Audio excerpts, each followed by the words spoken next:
Assalamualaikum warahmatullahi wabarakatuh. Waalaikumsalam warahmatullahi wabarakatuh. Salam, Om Swastiastu, Namo Buddhaya, salam kebajikan, sampurasun.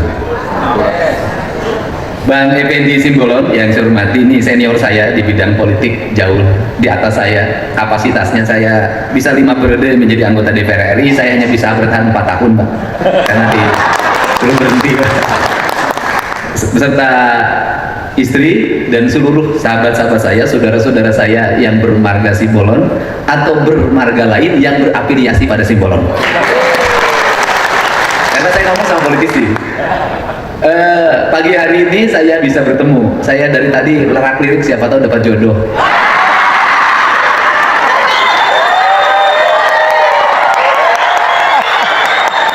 Ternyata setelah saya amati semuanya purna bakti.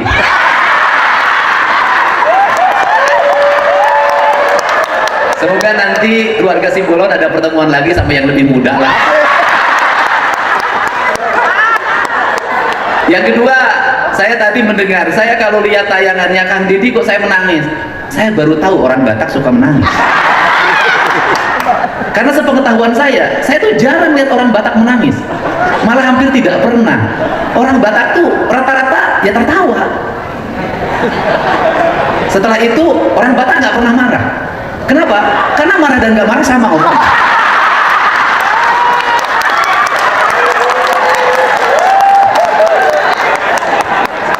Beda dengan orang Sunda.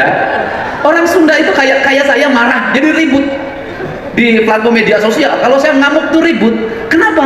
Karena memang kalau marah tuh kelihatan. Nadanya tinggi, mukanya kelihatan garang. Orang Batak kan wajahnya itu tetap saja seperti ini. Seluruh upacara di kehidupan orang Batak nadanya sama, pasti joget.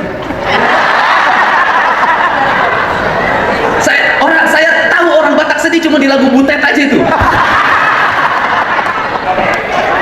Nah, karena perspektifnya kebahagiaan, sesungguhnya sih apa yang terjadi pada orang Batak itu, karena dia selalu memposisikan diri adalah orang yang bahagia. Apakah memang dia tidak bahagia? Apakah dia ingin dianggap bahagia? Itu yang tahu cuma Pak Effendi Simbolon ya. Nah, karena perspektif itu, karena orang miskinnya pasti sedikit. Kenapa? Karena dari wajah, dari tampilan, susah nyebut orang Batak itu miskin. Kalau orang Sunda miskin, itu kelihatan. Orang Batak miskin, pakai jas.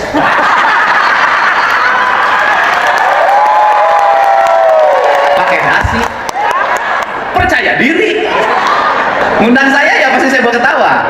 Tetapi bagi Indonesia, bagi Nusantara, justru kita berterima kasih pada orang Batak.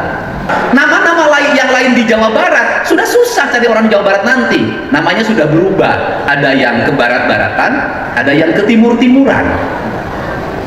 Tetapi orang Batak tinggal di Amerika, Simbolon. Tinggal di Inggris, Simbolon. Orang Batak tetap Batak sampai kapanpun dia tetap Batak. Artinya bahwa ada sebuah perspektif yang saya lihat, leluhur Batak itu sangat memahami ilmu genetika. Bahwa suatu saat akan ada perkawinan silang, suatu saat akan ada perkawinan antar wilayah, antar daerah, antar ras. Bagaimana agar orang Batak tidak hilang? Dia dibuat marga, dia tetap Batak sampai kapan. Tetapi sebenarnya siapa kita ini? Kita ini kan makhluk kebudayaan. Karena makhluk kebudayaan, maka kita itu selalu berulang-ulang, saya mengatakan, selalu terikat dengan tanahnya, selalu terikat dengan airnya, selalu terikat dengan udaranya, dan selalu terikat dengan mataharinya. Yang saya mengatakan, keterikatan itu selalu melahirkan 4 hal. 1, melahirkan keterikatan akan bahasa. 2, keterikatan akan makanan. Yang ketiga, keterikatan akan pakaian. Yang keempat, keterikatan akan kesenian. Keempat hal ini harus terus dijaga keutuhannya, dijaga kehidupannya. Karena apa? Karena itulah yang mengikatkan manusia dengan lingkungan. Sehingga ketika dengar lagu dari Samosir, maka orang pasti teringat sama kampung halamannya.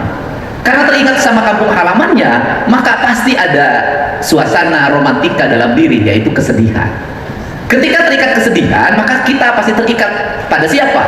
pada kakek nenek kita, pada leluhur kita. Keterikatan pada leluhur itulah yang membuat hidup ini memiliki keterikatan pada persaudaraan.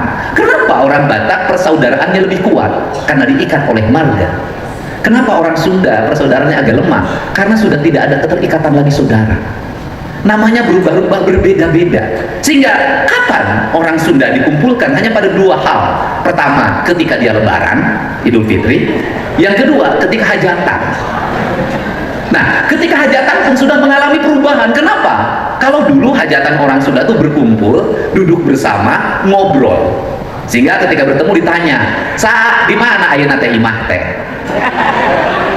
Budak sabaraha hiji, ditanya anak, punya anak berapa?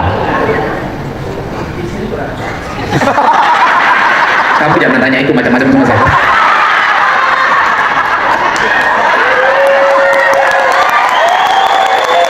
Aduh.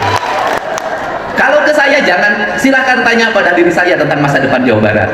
Tapi jangan pernah kau bertanya tentang masa depan rumah tangga.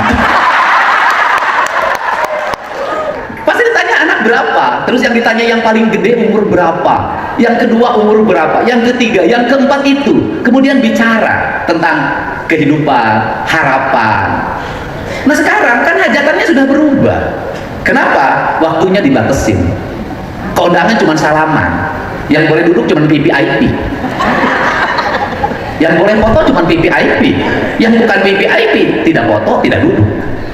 Nah, saya termasuk orang yang selalu ingin mengembalikan bahwa hidup ini, rasa bahagia itu adalah rasa bahagia berkumpul.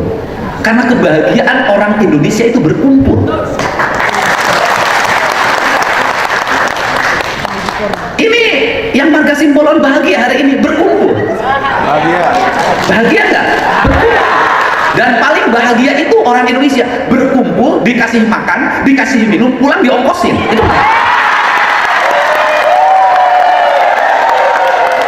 Itu paling bahagia. Yang paling bahagia yang diongkosin, yang paling pusing yang ongkosin. Nah, ikatan persaudaraan inilah sebenarnya yang melahirkan karakter Indonesia. Jadi, apa sih kekayaan terbesar dari Indonesia ini? Apakah gedung-gedung yang 71 lantai? Bukan. Kekayaan itu bisa diciptakan oleh siapapun, bisa dibuat oleh siapapun, asal ada duit, ada teknologi, asal ada duit, teknologi ada duit, ahli ada duit, apapun terwujud, itu bisa diciptakan. Singapura bisa melakukan itu dengan pesat, Amerika bisa melakukan itu dengan pesat, Tiongkok bisa melakukan itu dengan pesat, Korea bisa melakukan dengan pesat, Indonesia di Jakarta pesat bisa dilakukan itu. Tapi pertanyaannya adalah, di Jakarta yang gedung-gedung bertingkatnya banyak, yang makanan enaknya banyak, yang restoran dan hotel-hotel mahalnya itu ada di Jakarta. Pertanyaannya, kenapa ketika Natalan pada pergi? Ketika Lebaran, kenapa pada pergi? Ketika liburan, kenapa pada pergi? Artinya bahwa kebahagiaan ukurannya bukan itu. Kebahagiaan adalah kepuasan batin kita manakala kita bisa bertemu bersua dengan saudara. Sehingga pertanyaannya adalah, siapa itu saudara? Apakah saudara itu yang hanya satu garis keturunan? Apakah saudara itu dia yang semarga? Apakah saudara itu yang satu darah? Belum tentu. Bisa jadi dia malah dengan kita tidak akur. Yang disebut saudara itu ada dua. Saudara secara genetik, saudara secara emosi. Orang berebut warisan bisa jadi satu genetik. Orang saling tolong bisa jadi dia bukan siapa-siapa dan bukan apa-apa. Artinya bahwa kebahagiaan yang sejati adalah manakala bertemu dengan orang yang memiliki hati yang sama, yang memiliki rasa yang sama. Ketika susah dia datang, dia menemenin, dia menghibur. Bahkan ketika kita punya apapun, dia malah pergi menjauh dari kita. Karena apa? Karena aku mencintaimu bukan karena apa yang kau miliki. Aku mencintaimu karena dirimu yang sebenarnya. Jadi dalam saya tadi pagi ngomong tentang teologi dengan teman saya yang kiai, saya ngomong begini, memberi bukan karena cinta, menasehati, mengkritik atau memarahi bukan karena benci. Itulah kebahagiaan yang sejati. Memberi bukan karena cinta. Bukan karena cinta itu apa? Bukan karena ada rasa, bukan karena ada kepentingan, tapi tetap memberi. Kemudian menasehati bukan karena benci, tetapi memang karena seharusnya nasihat itu diberikan. Apa yang harus diperbaiki di negeri ini? Cara. Bagaimana kita membangun nasihat bukan karena benci. Bagaimana kita memberi itu bukan karena cinta. Kita memberi karena tidak ada rasa. Itu jauh lebih mulia karena memberi dengan ada rasa. Kenapa? Karena memberi dengan ada rasa, maka ketika yang diberinya tidak berucap terima kasih, maka kita berkata, kamu tidak tahu diri.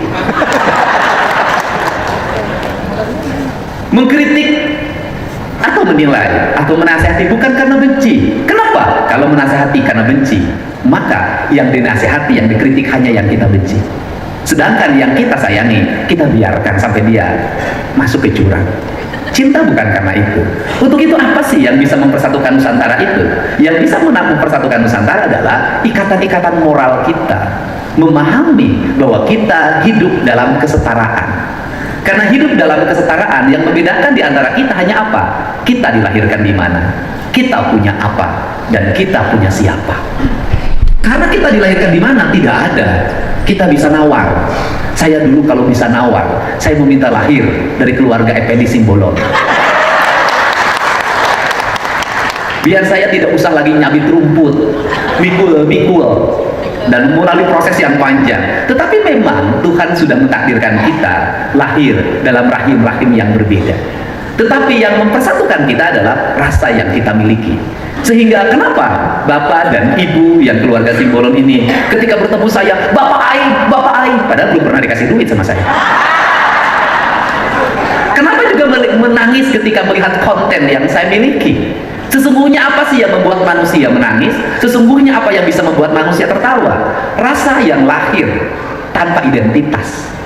Rasa yang lahir tanpa identitas itu adalah lahir dari relung jiwa kita.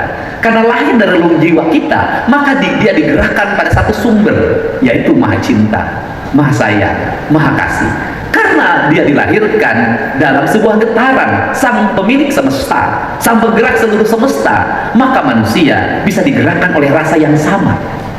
Karena digerakkan oleh rasa yang sama, orang nggak bisa lagi lihat apa yang saya tayangkan dalam kegiatan saya keseharian itu ditahan cintanya. Aku nggak boleh nangis, aku warga Simbolon. Jadi orang Sunda, ngapain juga saya harus menangis terhadap sebuah peristiwa yang ditampilkan oleh jadi orang Sunda? Ternyata tidak, bukan itu. Ternyata manusia itu pada akhirnya pada gerak yang sama, pada nurani yang sama, pada cinta yang sama. Sehingga karena digerakkan pada cinta yang sama, pada gerak yang sama, itulah bahasa yang paling universal, yaitu bahasa rasa. Karena bahasa rasa, saya ngomong orang Sunda. Di orang Sunda itu ada tokoh Islam, tokoh Toreka, namanya Abah Anu, yang ngajarin ajaran Islam dengan rasa, dengan cinta. Dia ngomong begini, lamun nyarita kuleta kadengena ku ceuli, lamun nyarita ku hate katarimana ku rasa. Apa itu? Kalau kamu bicara dengan lidah, maka didengarkan dengan telinga. Tapi kalau kamu berbicara dengan hati, maka diterima oleh rasa. Sesungguhnya apa yang harus dikembangkan di negeri ini hari ini? Bicaralah orang dengan hatinya, bukan dengan pikiran. Bicaralah dengan hatinya, bukan dengan kepentingan. Kalau orang bicara dengan hati, maka dia lahir secara spontan. Karena lahir secara spontan, tentu saya sebagai seorang politisi pasti lahir kontroversi. Kenapa lahir kontroversi? Karena orang hanya mendengar dari telinganya, tidak memahami dengan rasanya. Kenapa dia tidak mau memahami dengan rasanya? Karena rasanya tidak mau menerima. Ada rasa benci, ada rasa kepentingan, ada rasa apapun yang tidak boleh, itu dikesampingkan. Susah negeri ini dipersatukan kalau orang bicara dengan bicara kepentingan, bukan bicara rasa. Kalau sudah bicara rasa, maka setiap manusia ada satu rasa. Maka orang Sunda itu selalu menyampaikan, ada jamak, ada tunggal. Jamak itu berbagai, ada komponen-komponen, ada makrokosmos, mikrokosmos, ada proton, ada neutron, ada elektron, ada manusia, ada Dedi, ada Veni, ada siapapun. Dia jamak. Ketika yang jamak itu sudah disatukan, maka orang Sunda itu meletakkan dalam bahasa sederhana, sa. Sa itu artinya jamak menjadi tunggal. Maka sa itu adalah bahasa ikatan yang mengikatkan manusia, yang mengikatkan alam dari berbagai komponen menjadi satu kesatuan. Maka orang Sunda mengatakan sareudeuh, saigel, sabobot, sapihane, yang sederhana itu. Sareudeuh artinya satu kesatuan gerak, saigel satu kesatuan tarik. Kemudian sabobot satu kesatuan kehamilan, sabobot sareudeuh, saigel, sabobot, sapihanean satu kesatuan kekeluargaan, kekerabatan. Artinya orang yang sudah disatukan oleh Yang Maha Kuasa, oleh Yang Maha Esa, oleh Yang Maha Tunggal, yang menurunkan sifat Rahman dan Rahimnya bagi manusia, maka dia akan menjadi satu kesatuan sistem yang bergerak menuju kemahatunggalan, menuju kebahagiaan, menuju keabadian, dan menuju itu dari beragam pintu menuju satu pintu yang tunggal. Itulah. Nah, maka perspektif ini yang selalu saya gunakan dalam kehidupan. Jadi kalau ditanya, Kang Deddy kenapa pidatonya tanpa teks? Karena saya gubernur. Kenapa? Saya ingin menyampaikan pesan yang hadir dari hati saya. Saya ingin menyampaikan pesan yang hadir dari jiwa saya. Saya ingin menjadi pemimpin yang original, menyampaikan sesuatu berdasarkan pikiran dan perasaannya. Kalau saya pakai teks, saya tidak lagi jadi gubernur, saya lagi menjadi pembaca pidato dari staf saya yang saya bacakan. Konsepsi kepemimpinan inilah yang saya kembangkan, yang disebut konsepsi kepemimpinan otentik. Karena konsepsi kepemimpinan otentik, maka marah harus kelihatan marahnya, maka sedih harus kelihatan sedihnya, maka bahagia harus kelihatan bahagianya. Maka saya tidak pernah menahan apapun dari diri saya. Kalau saatnya ada di samping saya lagi joget, saya ikut. Saya joget.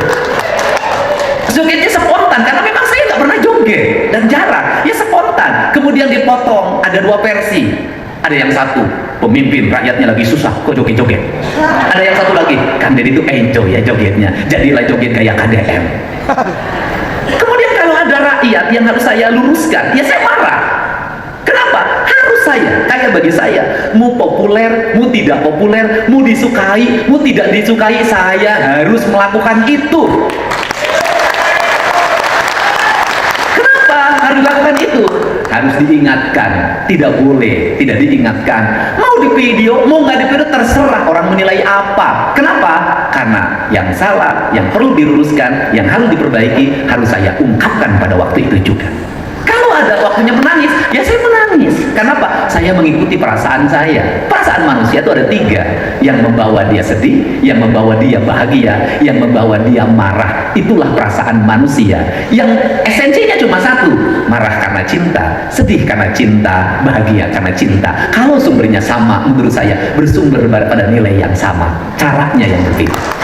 Sehingga apa yang saya selalu membuat dekat dengan orang Batak?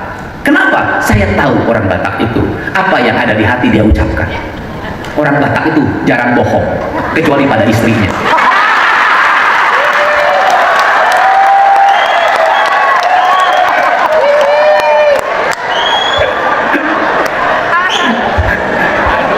Dan ada cerita menarik. Ada di video saya itu ada di video saya itu. Saya keliling naik motor, saya datang ke warung. Ternyata yang punya warung orang Batak. Abang dari mana? Saya orang Medan lah, bukan Medan lah bang, Sumatera Utara. Iya, Sumatera Utara, Batak. Iya botol. Udah lama di sini. Wah lama saya jualan. Waduh, orang Batak ada di Jawa Barat. Iya orang Batak tuh pemberani. Iya, tapi orang Batak kalah sama orang Sunda. Marah dia. Nggak bisa, orang Batak mana ada kalah sama orang Sunda. Habis itu istrinya datang, ternyata orang Sunda.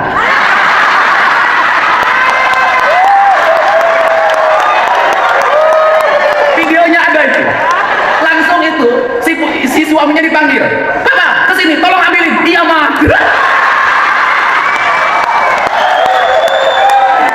Saya bilang bang, aku juga bilang apa, jangan bilang apa nggak kalah sama orang Sunda. Kalah lah bang, itu bukan sama orang Sunda, sama istri.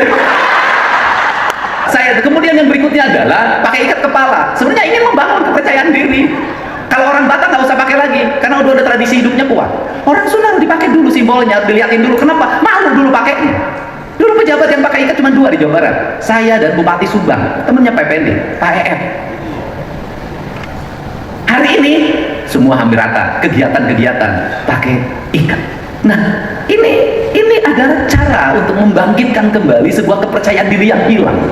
Kalau orang Batak sudah jangan lagi dimotivasi pede, sudah kepedean. Tapi saya sebagai orang Sunda harus membangkitkan semangat orang Sunda untuk punya kepedean. Dan hari ini orang Sunda mulai pede karena punya gubernur pede. Siapa gubernurnya? Pak Deddy. Kan pede. Apa gelar Pak Deddy? KDM. Apa itu KDM? Kang Duda Merajalela.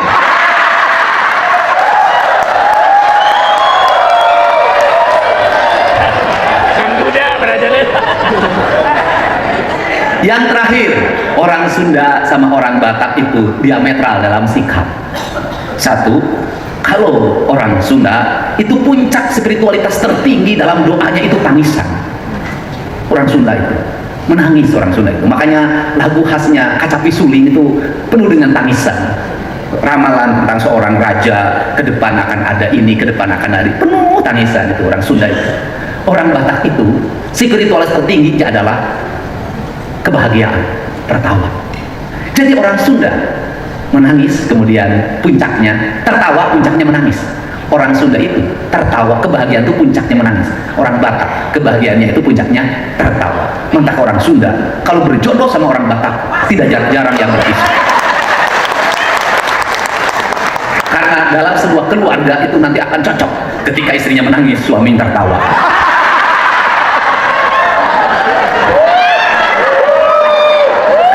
Menangis, suaminya tertawa, kemudian istrinya bangun dan nunjuk, siangadun seri aing cerita. Akhirnya yang tertawa pun menjadi terdiam oleh istri yang bangkit dari tangisannya. Maka bagi orang Sunda itu spiritualitas yang tertinggi. Kalau dalam hidup jangan pernah takut sama orang yang melawan. Itu bagi spiritualitas saya. Tapi takutlah sama orang yang tidak pernah melawan. Jangan pernah menyakiti orang yang terdiam. Kenapa? Dalam diamnya ada doa yang sangat dalam yang bisa meruntuhkan engkau tanpa dia harus menggerakkan tangannya. Oh, itu hebat. Makanya kalau untuk bekerja maka saya bergerak. Kalau untuk cari jodoh saya lebih baik diam. Saya ucapkan terima kasih. Semoga warga Simbolon dan semuanya senantiasa kompak, bahagia. Bagi yang tidak mau kompak, nanti saya bawa ke barat. Terima kasih. Mohon maaf.